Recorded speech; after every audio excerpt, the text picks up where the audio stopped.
Quis a sorte que ele voasse mais alto para que maior fosse a sua queda.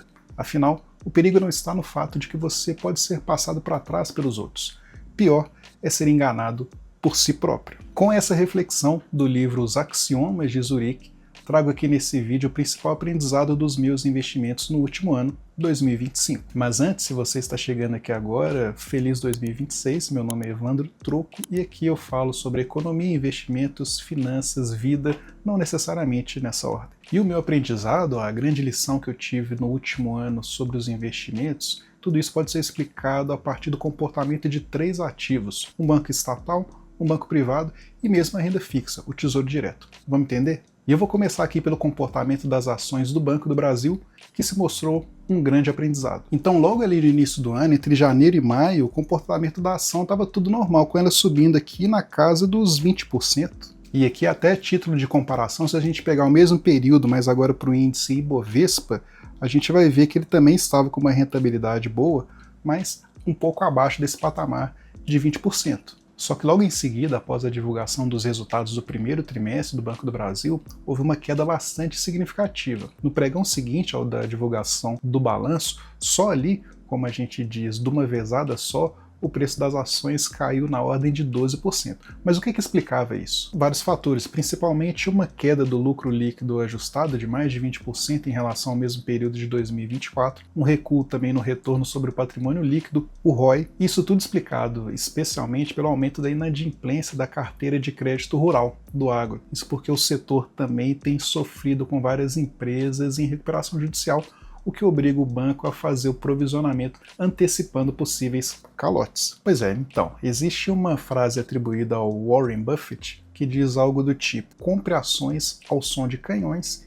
e venda ao som de violinos. E de certa forma, com aquela queda nas ações do Banco do Brasil, a gente estava diante de uma situação dessas, certo? Mas o que será que as casas de investimento recomendavam nessa época? E o que a gente pode tirar como aprendizado disso? Vamos ver? Então a gente tem essa reportagem aqui do E-Investidor, do Estadão, publicada ali na época, logo após a divulgação dos resultados do Banco do Brasil, e aqui apontando já na manchete que naquela altura as ações do Banco do Brasil deixavam de ser as queridinhas do mercado. E aqui no corpo da reportagem a gente vai encontrar essa tabela que mostra 5 bancos e corretoras que rebaixaram a recomendação em relação às ações do Banco do Brasil, que anteriormente era de compra e passaram a ser uma recomendação neutra. Será que esses bancos e corretoras não acreditavam muito na frase lá do Warren Buffett? Você, na época, o que você achou? Qual foi sua percepção? Achou que era uma boa oportunidade? Compartilhe sua opinião aqui nos comentários. Mas, dando sequência a essa queda inicial das ações do Banco do Brasil, lá no início de 2025, vocês podem reparar no gráfico que a ação seguiu em queda livre, de modo que aqui, ó, no finalzinho de julho, início de agosto, chegou no que a gente pode chamar aqui de fundo do poço, com a ação batendo aqui na casa dos R$18. E agora? Quais seriam as recomendações dos analistas na época? Será que agora elas estariam mais alinhadas com aquela frase do Warren Buffett? Pois é, para ser justo, muitas casas de análise passaram a recomendar a compra das ações do Banco do Brasil, diferente do que havia ocorrido naquele primeiro momento ali em meados de maio. Essa reportagem aqui do E-Investidor, lá de julho de 2025, próximo àquele período em que a ação atingiu a casa ali dos R$18, essa reportagem listava 5 argumentos que justificariam a compra das ações do Banco do Brasil naquele momento. Histórico, resiliente de solidez de um banco com mais de 200 anos de história, que já sobreviveu e prosperou após várias crises, inclusive recentes, como o subprime em 2008, o impeachment em 2016. O fato de estar absurdamente barato, segundo a reportagem, no que diz respeito à relação entre preço e lucro, que estava bem abaixo da média histórica e bem abaixo quando comparado aos pares, aos outros bancos. O fato de que, apesar da crise, os dividendos ainda se encontravam, ainda eram atrativos, sendo estimados ali entre 8% e 10%, e o fato do agro também já ter se recuperado de crises anteriores.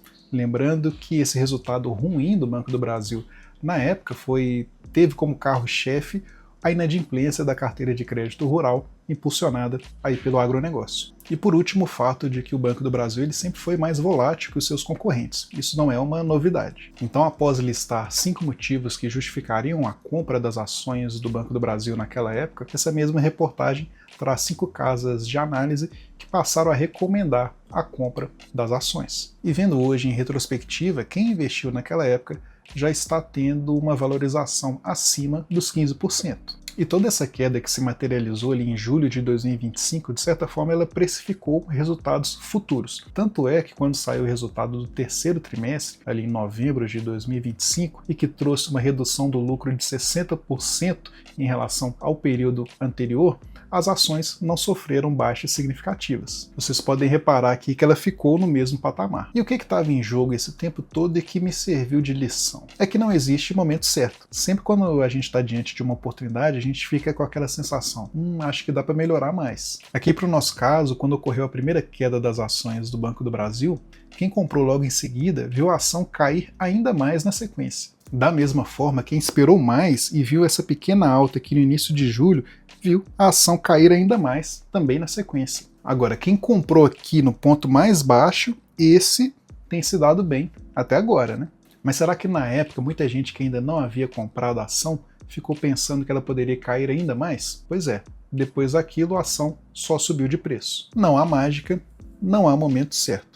Mas isso não se restringiu apenas ao Banco do Brasil e seus ruídos aí de setor público. Quer ver? Então, para falar do Bradesco e as lições que ele trouxe em 2025, é preciso um rápido contexto. Em 2023, ele já tinha sofrido uma queda bastante significativa do lucro e do retorno sobre o patrimônio líquido. Então, em 2024 e até o início de 2025, as ações se desvalorizaram bastante. Aqui nesse gráfico que vocês estão acompanhando na tela, isso fica bastante claro.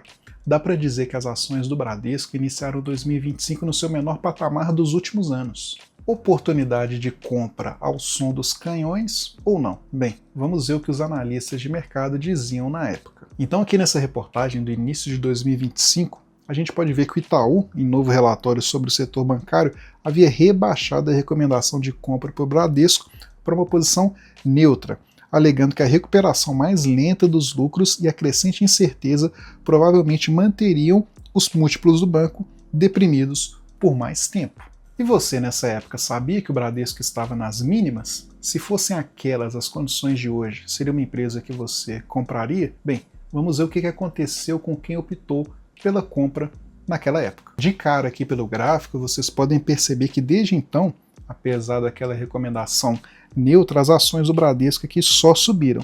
A gente está falando de uma valorização aqui próxima aos 60% em um ano. Mas até para ser novamente justo, as análises dos especialistas elas foram se ajustando ao longo do ano. Ali em julho, após a divulgação dos resultados do segundo trimestre do Banco do Bradesco, deu para perceber, segundo eles, uma melhora real dos fundamentos do banco, o que era traduzido na valorização das ações. Vejam essas reportagens. Bradesco tem lucro líquido recorrente de 6 bi no segundo trimestre, alta anual de 28,6%. Essa reportagem aqui da XP tratava a recuperação do Bradesco com otimismo cauteloso, com destaque para resultados sólidos no segundo trimestre, ligeiramente acima das expectativas, com lucro líquido recorrente de 6 bilhões, mas ainda assim reafirmando uma recomendação neutra, pois acreditavam que o caminho de recuperação do banco dificilmente seria linear e ainda iria requerer cautela. Mas ali poucos meses depois, em novembro, a recuperação do Bradesco já estava cravada, consolidada. Essa reportagem deixa isso claro quando o próprio Itaú, que no início do ano indicava posição neutra em relação à compra das ações do Bradesco, agora cravava a sua recuperação, colocando o banco aí no radar de dividendos e com o seguinte detalhe: reafirmando o Banco Bradesco como o melhor banco da Bolsa. Então aqui agora para o Bradesco, o que ele me ensinou em 2025? Diferentemente do que aconteceu para o Banco do Brasil, em que as ações tiveram uma queda brusca de um dia para o outro, aqui para o caso do Banco Bradesco, a lição que fica é: comprar somente quando a oportunidade já está clara costuma ser e sai caro. Quando o mercado confirma a melhora e a oportunidade, o rally já aconteceu. Vamos voltar aqui no gráfico. No início aqui a gente tinha uma posição neutra, segundo os analistas, em julho, após uma valorização aqui de 40% aproximadamente, um otimismo cauteloso. E só em novembro tivemos a confirmação da melhora pelos analistas, mas até ali já havia 70% de valorização. Quem ficou de fora esperando, perdeu essa valorização. E se a gente mudar a janela aqui, pegar uma janela mais curta e mais recente, a gente pode dizer que quem esperou confirmação no mercado ali no final de 2025 para comprar as ações do Bradesco, não está tendo aqui um retorno expressivo. Mas claro que aquelas previsões e os ajustes de rota, eles faziam sentido. Porque mesmo com toda aquela valorização de 70%, se a gente fosse pegar aqui os valores históricos, ampliando aqui a nossa base de análise, é razoável dizer que ainda haveria bastante espaço para mais valorização ainda da ação. Então a recomendação de compra tardia ainda assim é válida. Inclusive nessa análise de um post da Rede Vizinha, a gente pode ver isso. Aí ele diz basicamente o seguinte: o lucro do Bradesco já voltou para a máxima histórica, mas o mercado segue precificando como se fosse 2020. Ou seja, mesmo com a valorização, ele ainda estava abaixo de um preço que foi visto em uma situação de crise recente, ali de 2020. É como se ainda houvesse bastante margem para crescimento. Mas feita essa consideração, nada disso anula o nosso aprendizado, que, como eu disse agora há pouco, quando o mercado confirma a melhora, o rally já aconteceu. E a renda fixa? Pois é, vamos tratar aqui dos aprendizados que a gente pode tirar da renda fixa, mais especificamente do Tesouro Direto. E um pouco de contexto, lá em janeiro de 2025, os investimentos no Tesouro Direto batiam recordes, como mostra essa reportagem. Investimentos no Tesouro Direto somam 8,76 bilhões em janeiro, maior valor da série histórica. O grupo mais demandado pelos investidores foi o de títulos indexados à taxa Selic, seguidos pelos indexados à inflação e, por último, os títulos pré-fixados. E aqui é importante lembrar que naquela altura a taxa Selic era de 13,25%, com perspectiva de novos aumentos, o que se confirmou até junho, em que ela chegou a 15% e permanece lá desde então. Isso tornava a renda fixa, especificamente os títulos aí do Tesouro Direto, muito atrativos, o que justificava todo esse recorde no número de investidores. E a gente viu na reportagem que o Tesouro Selic foi o mais demandado, que é aquele título com pouca oscilação indicado para reserva, seja de emergência ou de oportunidade. Mas além dele, eu queria chamar a atenção para o Tesouro Pré-fixado, porque ao longo do ano, como vocês podem ver nessa reportagem, o pré-fixado bateu a Selic a 15% e foi o título do Tesouro Direto que mais rendeu em 2025. Inclusive eu tenho uma série de vídeos aqui no canal sobre dois investimentos que fiz lá em janeiro de 2025, em Tesouro Selic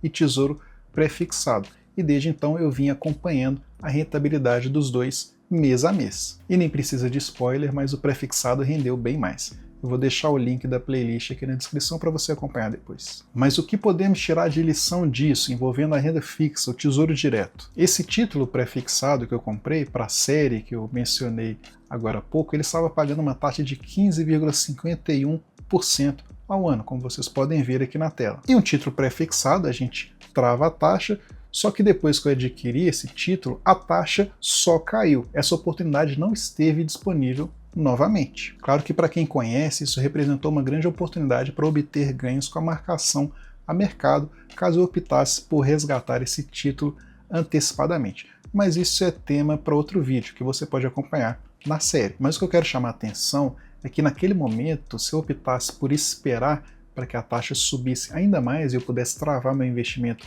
em uma condição ainda melhor, aquilo não teria ocorrido. Aqui a lição, mais uma vez, é o conflito entre oportunidade e certeza. Afinal, tem aquela frase que diz que há dois tipos de risco nos investimentos, o de perder dinheiro e o de perder oportunidades. E feliz ou infelizmente, um depende do outro. Então, o que os investimentos me ensinaram em 2025, embora cada um deles tenha a sua particularidade, e eu de fato tenho investido nos três ao longo do último ano, mas existe um padrão aqui, de que não existe momento certo. As melhores oportunidades vão estar acompanhadas dos maiores níveis de incerteza. E se você esperar alguma confirmação externa do mercado que seja, pode saber que muito provavelmente aquela melhor oportunidade, o melhor momento de entrada já vai ter passado. Então se lembra no início do vídeo que eu disse que o pior cenário é você ser enganado por si próprio? Pois é, essa também é a grande lição. E que essa sensação de que sempre pode ter algum momento ideal